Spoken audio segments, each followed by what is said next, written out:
கர்த்தருடைய பரிசுத்த நாமத்திற்கு மகிமுண்டாகட்டும். ஆண்டவராகிய இயேசு கிறிஸ்துவின் நாமத்தினாலே அன்பு கர்த்தருடைய பிள்ளைகளாகிய தங்கள் அனைவருக்கும் ஸ்வீட் ஊழியத்தின் சார்பாக வாழ்த்துக்களையும் ஸ்தோத்திரங்களையும் தெரிவித்துக் கொள்கின்றேன். சங்கீதங்களின் புத்தகம் 90ஆம் சங்கீதம் 15வது வசனம். சங்கீதம் 90 வசனம் 15. தேவரீர் எங்களை சிறுமைப்படுத்தின நாட்களுக்கும் நாங்கள் துன்பத்தை கண்ட வருஷங்களுக்கும் சரியாய் எங்களை மகிழ்ச்சியாக்கும். தேவரீர் எங்களை சிறுமைப்படுத்தின நாட்களுக்கும் நாங்கள் துன்பத்தை கண்ட வருஷங்களுக்கும் சரியாய் எங்களை திருப்தியாக்கும். என் அன்பு கடவுளுடைய பிள்ளைகளே, நம்முடைய ஆண்டவர் இரக்கமுள்ள கடவுள், தாயின் குணம் நிறைந்த ஆண்டவர். ஆகையினால்தான் ஆண்டவர் சொன்னார், தாய் தன் பாலகனை மறந்தாலும் நான் உங்களை மறப்பதில்லை என்று சொல்லி. ஒரு தாயினுடைய அந்த இரக்கம், தந்தையுடைய பரிவு நம்முடைய உலக வாழ்க்கையில் நாம் எப்படி பார்க்கின்றோமோ அதை விட இன்னும் அதிகமாக நம்முடைய ஆண்டவர் நம்மீது இரக்கத்தையும் அன்பையும் வைத்திருக்கின்ற கடவுள். நாம் துன்பப்படும் பொழுது நம்மோடு கூட அவர் வேதனைப்படுகின்ற ஆண்டவருமாய் இருக்கின்றார்.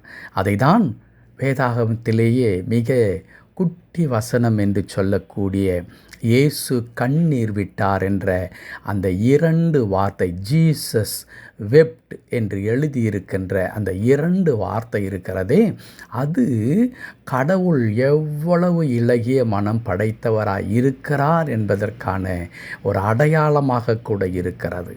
காரணம் என்னவென்றால், நாம் அழுவதை பார்த்து களிக்கின்ற கடவுளோ, அதை கடந்து போகின்ற ஆண்டவரோ நம்முடைய ஆண்டவர் இல்லை.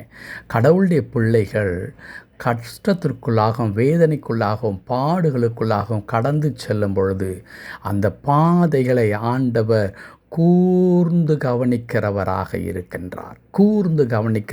இருக்கிறார். அவ்வப்பொழுது செய்திகளிலே நாம் ஒரு காரியத்தை நாம் கேட்டிருப்போம். மத்திய அரசாங்கம் சொல்லும், அல்லது ஒரு குறிப்பிட்ட மினிஸ்டர் சொல்லுவார், அல்லது ஒரு நீதிமன்றம் சொல்லும், இந்த இடத்துல நடந்து கொண்டிருக்கிற இந்த காரியத்தை நாங்கள் கூர்ந்து நீதிமன்றம் கூர்ந்து கவனித்து கொண்டிருக்கிறது, அரசாங்கம் கூர்ந்து கவனித்து கொண்டிருக்கிறது, இந்த இலாக்கா கூர்ந்து கவனித்து கொண்டிருக்கிறது என்ற வார்த்தையை பயன்படுத்துவார். ஒரு மாநிலத்தில் ஏதோ ஒரு காரியம் நடக்கின்றது, அல்லது ஒரு பிரச்சனை போய் கொண்டிருக்கிறது. அப்பொழுது இந்த அரசாங்கமோ நீதிமன்றமோ சொல்லும், அங்கே நடக்கிறதான காரியத்தை நீதிமன்றம் கூர்ந்து கவனித்து கொண்டிருக்கிறது என்று சொல்லி. ஆம், அன்பு கடவுளுடைய பிள்ளைகளே, இதே வண்ணமாகத்தான் நம்முடைய வாழ்க்கையிலே நடைபெற்று கொண்டிருக்கிறதான காரியங்களை ஆண்டவர் கூர்ந்து கவனித்து கொண்டிருக்கிற கடவுளாக இருக்கிறார். கர்த்தருடைய கண்கள் பூலோகம் எங்கும் உலாவிக் கொண்டிருக்கிறது. ஏன்? தம்முடைய பிள்ளைகளை பார்த்து கொண்டிருக்கிறது. தம்முடைய பிள்ளைகளுடைய வாழ்க்கையில் நடைபெறுகின்ற எல்லா காரியத்தையும் அது கண்ணோக்கி பார்த்து கொண்டிருக்கிறது. அப்படிதான் ஆகாருடைய கண்ணீரை அந்த கடவுளுடைய கண்கள் பார்த்தது. என்னை காண்பவரை இவ்விடத்தில் கண்டேன் அல்லவா?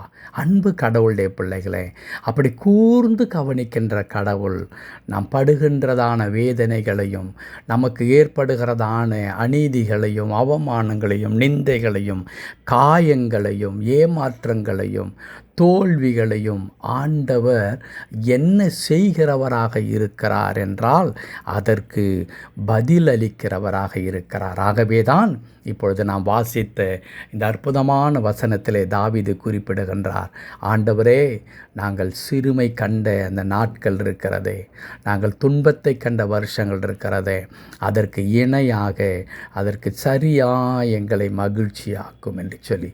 ஆம், அன்பு கடவுளுடைய பிள்ளைகளே, நாம் துன்பப்படுவது தேவ சித்தம் அல்ல. ஆனால் அதே நேரத்தில் ஒரு சில காரியங்கள் நம்முடைய வாழ்க்கையில் அனுமதிக்கப்படுகிறது.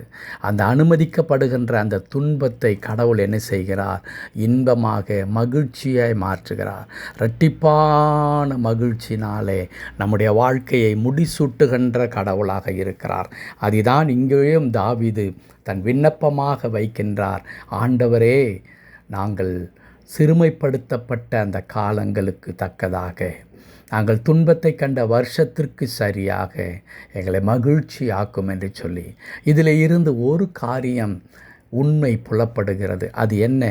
இன்றைக்கு இருக்கிற துன்பம் நாளைக்கு நிச்சயமாக அது தாங்கொண்ணாத மகிழ்ச்சியாக அது மாறப்போகிறது. ஆகவே தான் கர்த்தருடைய வார்த்தை சொல்லுகிறது, உங்களுடைய துக்கம் சந்தோஷமாய் மாறும் என்று சொல்லி. என் அன்பு கடவுளுடைய பிள்ளைகளை, இதை தாவீது அறிந்திருந்தார். என் ஆண்டவர் நான் துன்பப்படும் பொழுது அந்த துன்பத்தை அப்படியே தவிர்த்து விட்டு கடந்து விட்டு போகிற கடவுள் அல்ல, அவர் என்னை காண்கிற கடவுளாக இருக்கிறார். ஆகவே நான் ஆண்டவரிடத்தில் நான் செவிப்பேன். என் துன்பத்திற்கு தக்கதாக நீர் என்னை மகிழ்ச்சினால் நிரப்பும் ஆண்டவரே என்று சொல்லி இந்த விண்ணப்பத்தை ஏறெடுக்கிறார். அன்பு கடவுளுடைய பிள்ளைகளே, நம்முடைய ஆண்டவர் நம்முடைய துன்பத்தை இன்பமாய் மாற்றுகிற கடவுளாகவே இன்று நான் வடித்து கொண்டிருக்கிற கண்ணீருக்கு ஒரு முடிவு இருக்கிறது.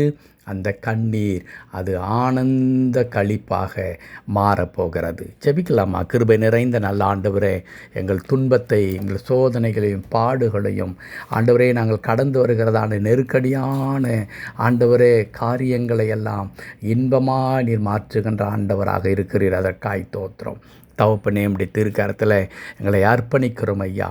இன்று நாங்கள் ஆண்டவரே படுகின்ற இந்த வேதனை நெருக்கடிகள் எல்லாவற்றையும் என் தேவனாகிய கடவுள் நினைத்தருளி எங்கள் மீது கிருபை கூர்ந்து ஆண்டவரே இந்த துன்பம் பாடுகள் எல்லாவற்றையும் கர்த்தாவே மகிழ்ச்சியாய் நீர் மாற்றும்படியாய் நாங்கள் செபிக்கிறோம். அவமானப்பட்ட இடத்துல ஆண்டவரே, நஷ்டப்பட்ட இடத்துல, தோற்று போன இடத்துல எங்கள் தலையை நீர் உயர்த்தி எங்களை மகிமையினாலும் கனத்தினாலும் நீர் இடைகட்ட போவதற்காக நாங்கள் உமக்கு நன்றி செலுத்துகிறோம். ஆம், இன்று கண்ணீர் வடிக்கிற எங்களுக்கு ஒரு பிரகாசமான எதிர்காலம் இருக்கிறது.